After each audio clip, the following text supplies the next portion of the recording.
मोठी बातमी समोरते यवतमाळ जिल्हा मध्यवर्ती बँक निवडणुकीत सलग 10 वर्ष संचालकांना बंदी घातल्याची माहिती हायकोर्टात याचिका देखील दाखल करण्यात आली आहे। जिल्हा मध्यवर्ती बँकेच्या संचालक निवडणुकीचा कार्यक्रम सुरू झाला असून प्रारूप मतदार याद्या प्रसिद्ध झाल्यात। आरबीआयच्या निर्देशानुसार सलग 10 वर्ष संचालक राहणाऱ्यांना निवडणूक लढवता येणार नाही। या निर्णयामुळे बँकेतील 21 पैकी 11 सलग निवडून आलेल्या संचालकांना मोठा धक्का बसलाय। केंद्र शासनाने जो कायदा आणला 10 वर्षाच्या वर संचालक म्हणून बँकेमध्ये काम करता येणार नाही, तो कायदा ज्यावेळेस लागला त्यावेळेसपासनं हा पुढे लागू करावा अशा पद्धतीची आम्ही याचिका नागपूर उच्च न्यायालयामध्ये टाकलेली आहे।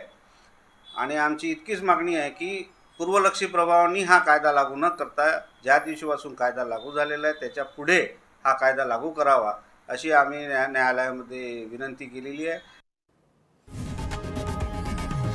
लोकशाही मराठी ऐका, पहा, जागरूक रहा।